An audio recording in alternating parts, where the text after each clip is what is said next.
नमस्कार विद्यार्थी मित्रांनो, एक्झाम क्रॅकर करंट अफेअर्स या यूट्यूब चॅनलवरती तुम्हा सर्वांचं स्वागत आहे। आज आपण बघणार आहोत 15 नोव्हेंबर 2025चे चालू घडामोडीतले टॉप 10 महत्त्वाचे प्रश्न, जे सर्व प्रकारच्या स्पर्धात्मक परीक्षांसाठी तुम्हाला उपयुक्त ठरतील। चला तर मग व्हिडिओला सुरुवात करूया। सगळ्यात आधी बघूया काल विचारलेला खास प्रश्न, आणि तो प्रश्न आहे इन वॉर अँटी टँक क्षेपणास्त्र खरेदीसाठी रक्षा मंत्रालयाने कोणत्या संस्थेसोबत करार केला? तर या प्रश्नाचं योग्य उत्तर आहे पर्याय क्रमांक सी, BDL। रक्षा मंत्रालयाने 13 नोव्हेंबर 2025 रोजी भारत डायनॅमिक्स लिमिटेड सोबत 2095.70 कोटींचा इनवॉर अँटी टँक क्षेपणास्त्र खरेदी करार केला आहे। हा करार बाय श्रेणी अंतर्गत करण्यात आला आहे। लेझर मार्गदर्शित हे क्षेपणास्त्र T-90 टँकांची मारक क्षमता आणि भारतीय रणगाडा दलाची ताकद वाढवतील। हा करार आत्मनिर्भर भारत उपक्रमाला बळ देत असून DPSUच्या डिफेन्स पब्लिक सेक्टर अंडरटेकिंग कौशल्याचा उपयोग करून स्वदेशी संरक्षण क्षमता मजबूत करतो। आता सुरुवात करूया आपल्या आजच्या टॉप 10 महत्त्वाच्या प्रश्नांना। एकूण 10 प्रश्न आपण आजच्या व्हिडिओमध्ये बघणार आहोत, आणि त्या 10 प्रश्नांपैकी आपला आजचा पहिला प्रश्न आहे 1995 ते 2024 मधील तीव्र हवामान बदलामुळे सर्वाधिक प्रभावित देशांच्या क्रमवारीत भारत कोणत्या स्थानावर आहे? तर या प्रश्नाचं योग्य उत्तर आहे पर्याय क्रमांक बी, 9व्या स्थानावरती। जर्मन वॉचने COP30 बेलेन, जे ब्राझीलमध्ये आहे, येथे क्लायमेट रिस्क इंडेक्स 2026 प्रसिद्ध केला असून जगभरातील अत्यंत हवामानातील बदलाप्रती असलेल्या असुरक्षिततेवर प्रकाश टाकला आहे। 1995 ते 2024 या कालावधीत अत्यंत हवामान घटनांमुळे सर्वाधिक प्रभावित झालेल्या देशांच्या यादीत भारत 9व्या स्थानावर आहे। मानवी परिणाम, बांगलादेश आणि फिलिपिन्स नंतर प्रभावित लोकसंख्येच्या दृष्टीने भारत जगात 3ऱ्या स्थानावर आहे। प्रश्न दुसरा, महाराष्ट्र कृषी विभागाने नवीन लोगो आणि घोषवाक्य किती वर्षानंतर लॉन्च केले? तर दुसऱ्या प्रश्नाचं योग्य उत्तर आहे पर्याय क्रमांक बी, 38 वर्षानंतर।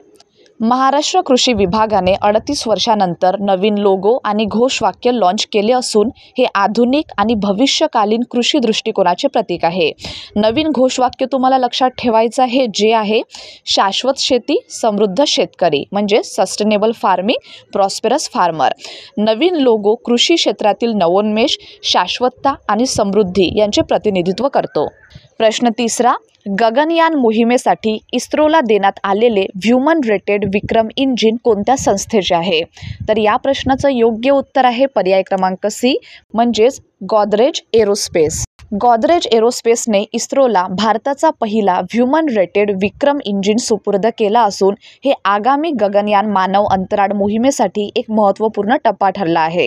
हे इंजिन भारताच्या सर्वात जड प्रक्षेपक LVM-3 रॉकेटच्या L110 कोर स्टेजला शक्ती प्रदान करते, ज्याद्वारे भारतीय अंतराळवीरांना अवकाशात पाठवले जाणार आहे। Godrej एरोस्पेसने PSLV, GSLV, LVM-3, Chandrayaan, Mangalyaan आणि निसार अशा अनेक मोहिमात महत्त्वाचा सहभाग दिला आहे। पुढला प्रश्न आहे, कुंचाला कैवल्य रेड्डीला कोणत्या प्रकारच्या प्रशिक्षणासाठी निवडण्यात आले आहे? तर या प्रश्नाचं योग्य उत्तर आहे पर्याय क्रमांक बी, अंतराळवीर प्रशिक्षण। आंध्र प्रदेशातील निडादवोड येथे राहणारी 17 वर्षीय कुंचाला कैवल्य रेड्डी हिची फ्लोरिडा येथे होणाऱ्या 4 वर्षाच्या अंतराळवीर प्रशिक्षण कार्यक्रमासाठी निवड झाली आहे। 36 देशातील 150 उमेदवारांमधून तिची निवड होणे ही मोठी कामगिरी मानली जात आहे। टायटन स्पेस इंडस्ट्रीजकडून दिल्या जाणाऱ्या या प्रशिक्षणात space light simulation, survival drills, orbital mechanics, spacecraft systems आणि झिरो ग्रॅव्हिटी ॲडॅप्टेशन यांचा समावेश आहे। 5वा प्रश्न, मंडडे डिपोची उभारणी कोणत्या मेट्रो लाईनसाठी करण्यात आली आहे? तर 5व्या प्रश्नाचं योग्य उत्तर आहे पर्याय क्रमांक C, metro line 2B। Metro line 2B साठी मंडडे डिपोचे उद्घाटन करण्यात आले असून हे उंचावर बांधलेले सुविधा केंद्र आता आशियातील सर्वात मोठे मेट्रो डिपो ठरले आहे। या डिपोमुळे कार्यक्षमता वाढणार असून शहराच्या पूर्व व पश्चिम मार्गांमधील संपर्क अधिक मजबूत होणार आहे। मंडडे डिपोमध्ये एका वेळी 8 डब्यांच्या 72 मेट्रो गाड्या ठेवण्याची क्षमता आहे। ही डिपो 30.45 हेक्टर क्षेत्रावर पसरलेले असून आतमध्ये 29 किलोमीटर लांबीचे आंतरिक ट्रँक आहेत. इथे भारतातील सर्वात लांब 965 मीटरचे मेट्रो टेस्ट ट्रँक आहे. मुंबई मेट्रो लाईन 2B हा 23.643 किलोमीटर लांबीचा पूर्णपणे उंचीवरील कॉरिडॉर असून त्यात 20 स्थानके आहेत. पुढला प्रश्न आहे, दिल्ली सरकारने कोणती अनिवार्य अट रद्द केली आहे? तर 6व्या प्रश्नाचं योग्य उत्तर आहे पर्याय क्रमांक बी, जे आहे 21 वर्षांनी परवाना नूतनीकरणाची अट. दिल्ली दुकाने आणि आस्थापना अधिनियमाच्या कलम 5 अंतर्गत असलेली नूतनीकरण प्रक्रिया रद्द करण्यात आली आहे. नोंदणी प्रक्रिया आता एकदाच पूर्णपणे पेपरलेस आणि शुल्कमुक्त करण्यात आली आहे. 2009 पासून संपूर्ण व्यवस्था ऑनलाईन स्वरूपात उपलब्ध आहे. या सुधारणेचा उद्देश दिल्लीमध्ये उद्योग सुलभता वाढवणे असा आहे.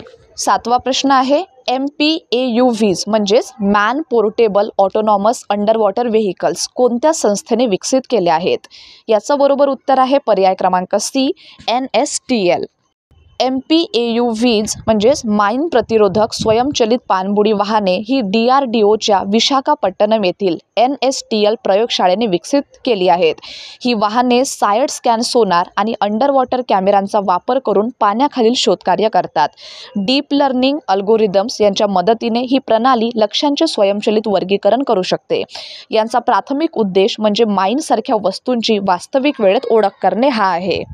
8वा प्रश्न आहे, चीनने अलीकडे कोणत्या जहाजाची समुद्री चाचणी सुरू केली आहे? तर 8व्या प्रश्नाचं योग्य उत्तर आहे पर्याय क्रमांक बी, टाईप 076 सिचुआन. टाईप 076 जहाजाचे विस्थापन 40,000 टनांपेक्षा जास्त आहे आणि त्यामध्ये 260 मीटर बाय 52 मीटर आकाराचा फ्लाईट डेक आहे. हे जहाज इलेक्ट्रोमॅग्नेटिक कॅटापल्ट्स असलेले चीनचे पहिले उभयचर आक्रमण जहाज आहे. हे जहाज GJ-11 स्टेल्थ ड्रोनसह विविध मानवरहित हवाई वाहने ऑपरेट करण्यासाठी डिझाईन केलेले आहे. डिसेंबर 2024 मध्ये लॉन्च झाल्यानंतर या जहाजाच्या समुद्री चाचण्या नोव्हेंबर 2025 मध्ये सुरू झाल्या आहेत. प्रश्न 9वा आहे, कैरो 2025 मध्ये महिलांच्या 25 मीटर पिस्तूल ऑलिम्पिक स्पर्धेत कांस्य पदक कोणी जिंकले? तर 9व्या प्रश्नाचं योग्य उत्तर आहे पर्याय क्रमांक बी, ईशा सिंग. कैरो 2025 मध्ये झालेल्या महिलांच्या 25 मीटर पिस्तूल ऑलिम्पिक स्पर्धेत ईशा सिंगने कांस्य पदक जिंकले. सुवर्ण पदक यांग जीन आणि रौप्य पदक याओ कियान-झुन यांनी मिळवले. भारताची एकूण कामगिरी उत्कृष्ट ठरली, ज्यामध्ये भारताने 3 सुवर्ण, 5 रौप्य आणि 4 कांस्य पदकांसह एकूण 3रा क्रमांक मिळवला. ईशा सिंग आणि मनू भाकर दोघींनीही अनुक्रमे 587 आणि 586 गुणांसह अंतिम फेरीत प्रवेश केला. आणि आजचा आपला शेवटचा प्रश्न आहे, कोणते क्षेत्र 90 दिवसांच्या आत वन्यजीव अभयारण्य म्हणून घोषित केले जाणार आहे? तर 10व्या प्रश्नाचं योग्य उत्तर आहे पर्याय क्रमांक बी, सरंडा वनक्षेत्र. सरंडा जंगल परिसर पुढील 90 दिवसात वन्यजीव अभयारण्य म्हणून घोषित केला जाणार आहे. 1968च्या बिहार अधिसूचनेनुसार एकूण अधिसूचित क्षेत्र 31,468.25 हेक्टर इतके आहे. अभयारण्यात आणि त्याच्या सीमेजवळील 1 किलोमीटर परिसरात खाणकाम पूर्णपणे बंदी आहे. या जंगलात आशियाई हत्तीसह 23 सस्तन प्राणी आणि 138 पक्षी प्रजाती आढळतात. तर विद्यार्थी मित्रांनो, हे होते आपल्याचे टॉप 10 महत्त्वाचे प्रश्न. आणि आता आहे तुमच्यासाठीचा खास प्रश्न, ज्याचं उत्तर तुम्हा सर्वांना कमेंट बॉक्समध्ये द्यायचं आहे. आणि तो प्रश्न आहे, आंतरराष्ट्रीय गीता महोत्सवाची 10वी आवृत्ती कोणत्या ठिकाणी सुरू झाली आहे?